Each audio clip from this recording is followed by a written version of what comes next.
2005, Rozanne and I traveled throughout southern Africa, just praying and seeking God's will. The Lord was starting to reveal to us a strategy that would be effective in creating a long-term sustainable impact into the rural areas of Africa. Well, really what God showed us was a three-tier approach to missions.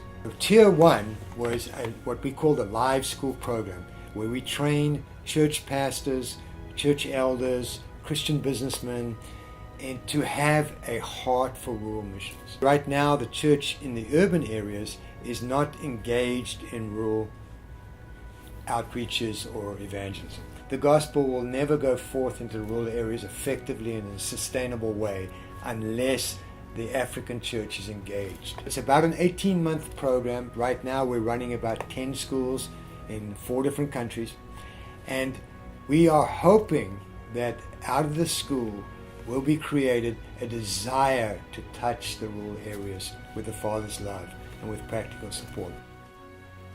Now the second tier, what we ask is each of those live schools is towards the end of the 18-month program to nominate one young man from their city or their town to be trained at our base camp in Kazangula, Zambia. When these young men are sent to us, they go through intense training. They're out in the villages every weekend. We impart, mentor, live with, eat with, talk with, walk alongside for 1 month.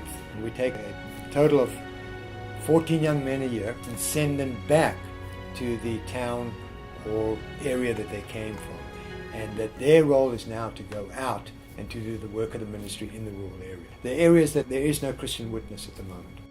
One of our LMC Africa graduates, his name is Finn Kondowe, he had planted a church in one of the villages called Nwizi. He saw a great need for a bridge school, because the way the schools are set up, the government schools in this case are 5 miles away from the rural villages. So for the younger children, it's impossible for them to walk there. So he set up this bridge school. The children are trained and they're educated up to an age where they're able to actually walk to the school. One of our graduates from our school in Kenya, Elias and his wife Purity, actually went up into the desert region of very north Kenya. They set up these 2 long greenhouses made out of plastic and started to grow crops. And it turns out that they're now feeding 3 villages. The indigenous people of that area are Muslims. They are Muslim camel traders. And so they have had the opportunity to feed and to witness to these nomadic tribes. Well, the third tier is really to utilize the base camp in Kazangula, not only as a training center for our own evangelists and church planners, but also for the community. And so we're starting a job skills training. We're starting a diagnostic clinic, which will also have a dispensary. We're starting a water bottling factory. Water bottling, we will obviously sell it commercially to help support the mission, but we will also be giving a lot away into the villages. We also have a model farm there that we're starting now, as well as a little forestry nursery. The area that we're in Kazangula has a lot of hardwoods. They've been really deforested, and so we're starting a replanting program. It's essential for the long-term health of the country of Zambia, particularly where we are. And so there's a lot of projects, a lot of exciting things going on. It all seems a little bit overwhelming sometimes, but thank God that He's in control, and we just follow after Him.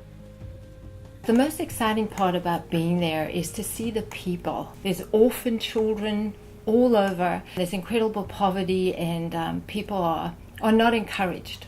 So when we get there and we show them the love of God, they can't believe that the Lord has actually sent them people from so far away to tell them about how much He loves them. As we go into the villages, one of the greatest needs that we see is pure water, clean water, drinking potable water. They were asking us for prayer because they were sick, but I knew that the symptoms were from being dehydrated. So the need for clean water is huge there. Many of the women and the older girls, sometimes even the boys, will go and collect water maybe miles away. They're spending hours and hours and hours of time, valuable time, the time that they could be using in farming or starting a little business. The vital need in the villages is a well. And so we have started a program where we can identify those villages that are furthest from a water source. And we have started to raise funds to put a well into those villages. And we've been in villages where a well has been hit and the water's gushed out, and it's the most incredible sight, just people running around laughing and the water pouring over them. We've got a picture of kids bathing in a little metal sink. It's the first bath they ever had in their lives. And just incredible how valuable water is. And so if anyone has a heart to be part of that, we'd love to connect with them and talk about what can be done to bring water to the villages of rural Africa. We would love for people to partner with us. First of all, with prayer. Prayer is the most important thing. We literally feel the prayers of people when we're in Africa. There are times when it's very dark and we can feel the church praying, we can feel our partners and our friends praying, so we covet the prayers. Also, participation in coming on a trip. Come out and see what God is doing. Third of all, provision. Any kind of monthly support of any amount is greatly appreciated and goes really far to advance the mission and advance the vision. I'd just like to close this time with a blessing over you and your family. May the Lord bless you and keep you. May the Lord shine his face upon you and be gracious to you. May the Lord lift up his countenance upon you and give you peace.